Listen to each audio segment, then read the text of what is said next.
आंखें मैं बंद करता हूँ। रिदा, आप कहाँ चले गए थे मुझे लॉक करके? मैंने कितनी कॉल्स की आपको, आपने एक भी रिप्लाई नहीं किया, क्यों?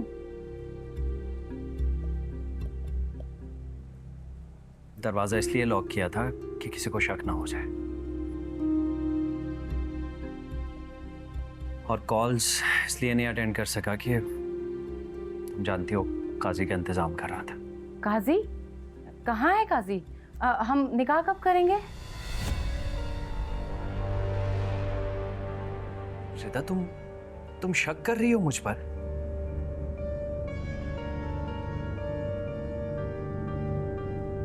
तुम्हें अगर मुझ पर एतबार नहीं था तो तुम मेरे साथ आई क्यों? मैं जबरदस्ती नहीं लेकर आया था तुम्हें।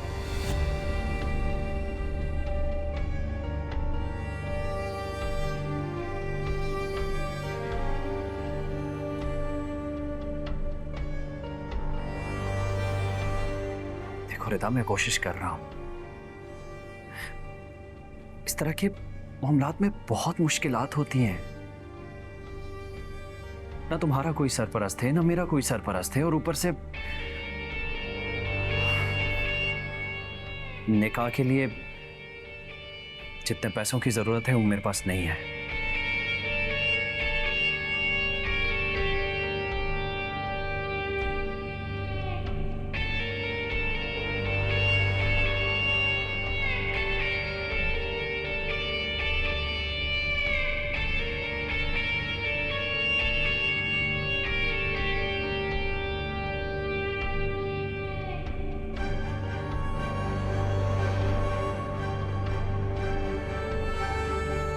पैसों की वजह से रुकावट है? और क्या बता रहा हूं रिदा।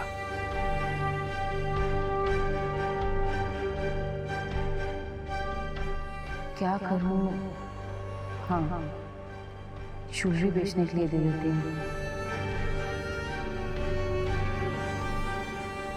मेरे पास इसका हल है। 1 मिनट।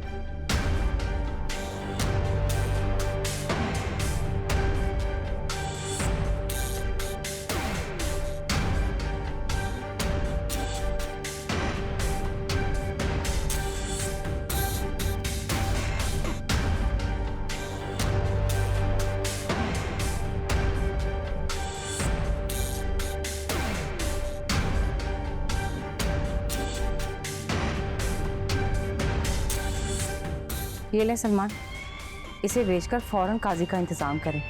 हमारा इस तरह से अकेले घर में रहना किसी खतरे से कम नहीं है। रख लीजिए।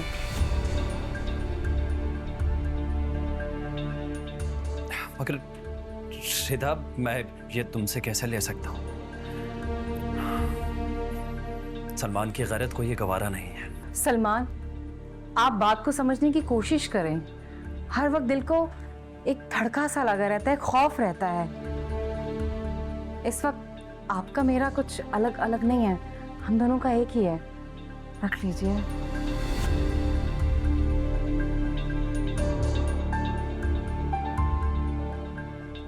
सलमान, प्लीज मेरी बात मान लें, रख लें और फौरन काजी का बंदोबस्त करें।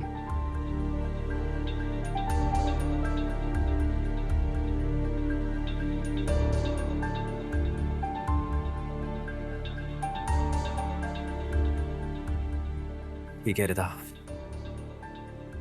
मैं इस वक्त मजबूरी में तुमसे ले तो रहा हूं, मगर मेरा तुमसे वादा है, बहुत जल्द मैं ये तुम्हें डबल बना कर दूंगा।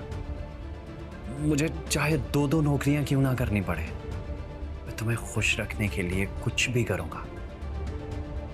रिदा, मैं कभी तुम्हें कोई कमी नहीं आने दूंगा। Trust me.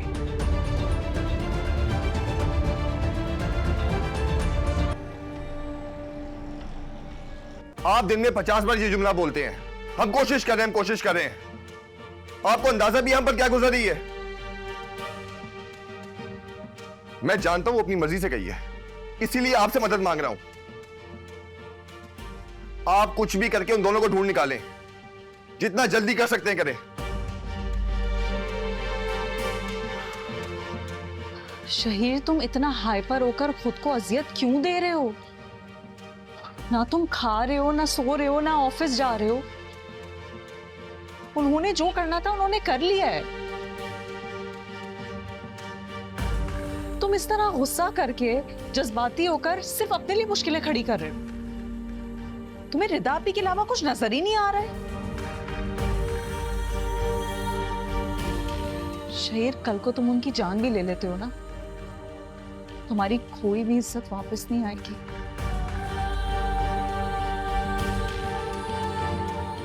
हाँ, ये जरूर होगा कि तुम जेल चले जाओगे और हम सब यहाँ पर बेयारो मददगार रह जाएंगे।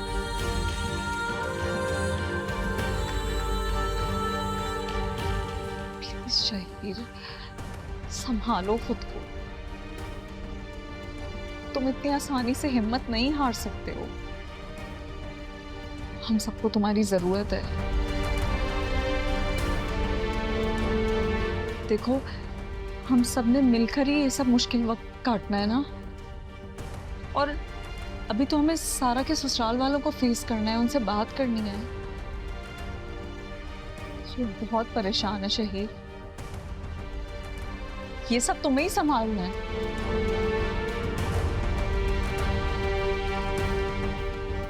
आगे जो भी करना है तुम्हें ही तय करना है। मुझे नहीं लगता मैं कुछ भी संभाल पा रहा हूं।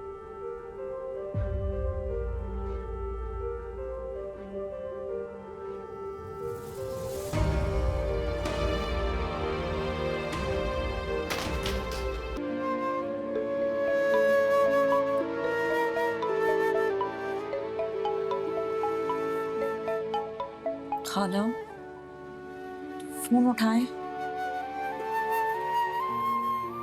नहीं, मुझसे बात नहीं होगी नबीरा। खाला, पर बात तो करनी पड़ेगी ना आपको। अच्छा, अब तुम उठाओ ना फोन, देखो वो क्या कह रही हैं। कहीं किसी ने उन्हें कुछ।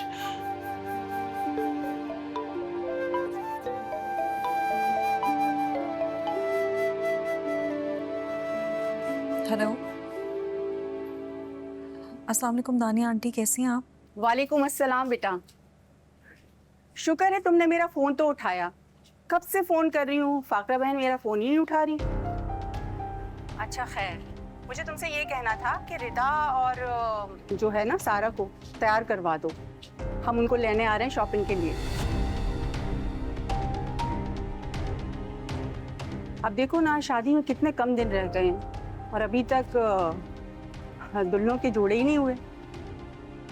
मैंने और रूही ने ना कुछ जोड़े पसंद किए हैं। मैं चाहती हूँ बच्चियाँ भी उसमें से पसंद कर लें ताकि उनके पसंद के जोड़े भी हो जाए ना। जी दानिया आंटी, आप कह तो बिल्कुल ठीक रही हैं, लेकिन आज नहीं हो पाएगा। असल में खाला रिदा आपी और सारा को लेकर शॉपिंग के लिए ही गई हुई हैं। अरे मैं तो भूल ही गई कि वहाँ की शॉपिंग भी तो होनी है भाई। अच्छा खैर, कोई बात नहीं। जब वो लोग शॉपिंग से लौट आए ना तो तुम मुझे इन्फॉर्म कर देना। हो सकता है हम आज ही शॉपिंग पर चले जाएं, वरना कल तो कंफर्म है। प्लीज़ आप लोग अपना कोई प्रोग्राम नहीं रखिएगा। जी बिल्कुल बिल्कुल, मैं आपको कॉल करवा दूँगी। ठीक है, आप अपना ख्याल रखें। अल्लाह हाफ़िज़। ओके, अल्लाह हाफिज़।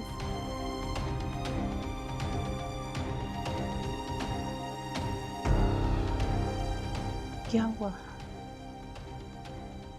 खाला, हमें इन लोगों को सच बताना होगा। देखिए, कहीं बाहर से पता चलेगा ना तो सब कहेंगे कि हमने इन्हें धोखा दिया।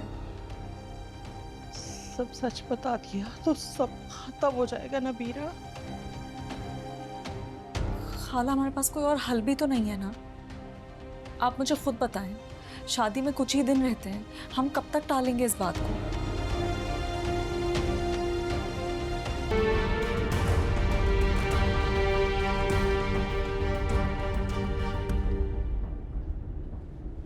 आप मेरी वजह से डिस्टर्ब हो गए। आई एम सो सॉरी, पर मैं क्या करती, मुश्किल वक्त में मुझे सिर्फ आपका ही चेहरा नजर आता। It's okay. बाकी घर वालों की तरह तुम भी मेरी रिस्पॉन्सिबिलिटी। सच कहूँ तो मेरा दिल करता है कि आपकी रिस्पॉन्सिबिलिटी बनने के बजाय ना मैं आपकी रिस्पॉन्सिबिलिटीज बांटूं, ताकि आपकी जिंदगी में मेरी वजह से और आसानियां आए। अच्छा, लेकिन पहले पढ़ाई तो मुकम्मल कर लो, फिर ही कुछ कर सकोगी ना। वैसे भी तुमने घर की जिम्मेदारियां तो संभाली हुई है। लेकिन उन कामों में रोशीना भी मुझे हाथ नहीं डाले देती। वो बस यही कहती रहती हैं कि तुम तो मेहमान हो और बस इस घर में मेहमान बन के रहो। अच्छा, तो ठीक है ना, तुम किचन के कामों से हटकर पढ़ाई पर ध्यान दो। फिर आप मुझे अपने ऑफिस में जॉब देंगे? अगर तुम डिजर्विंग कैंडिडेट हुई तो व्हाई नॉट। क्यों, आपको मेरी सलाहियतों पर शक है? बिल्कुल नहीं।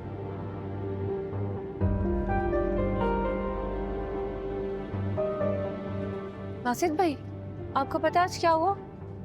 आज यूनिवर्सिटी में मेरा ब्लड प्रेशर लो हो गया। अच्छा, तो तुमने पहले क्यों नहीं बताया? डॉक्टर के पास ले चलो।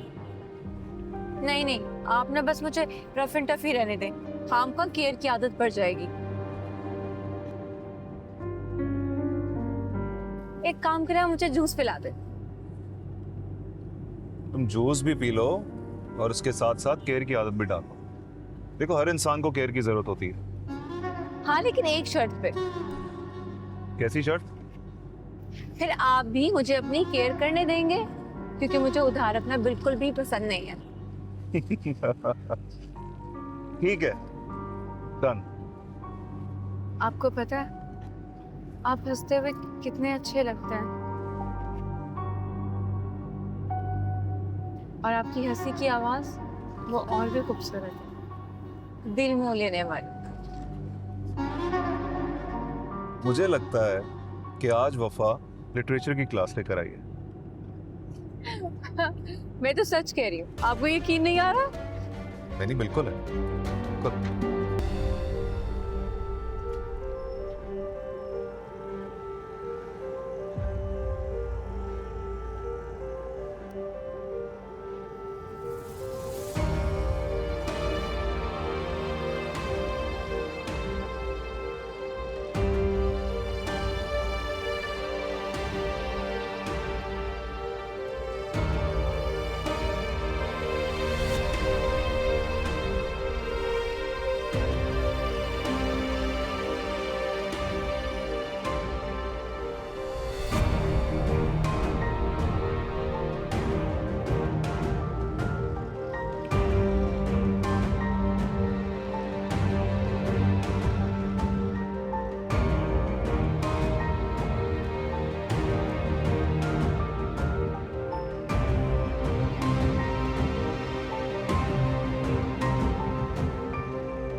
हाँ भाई जफरी, क्या हाल है?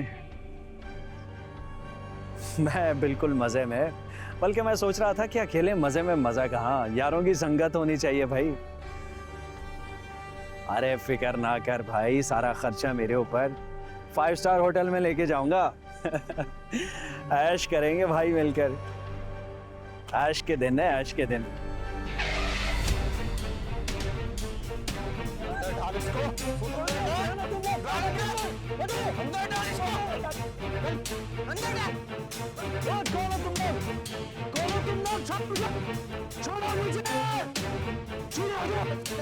छोड़ो मुझे।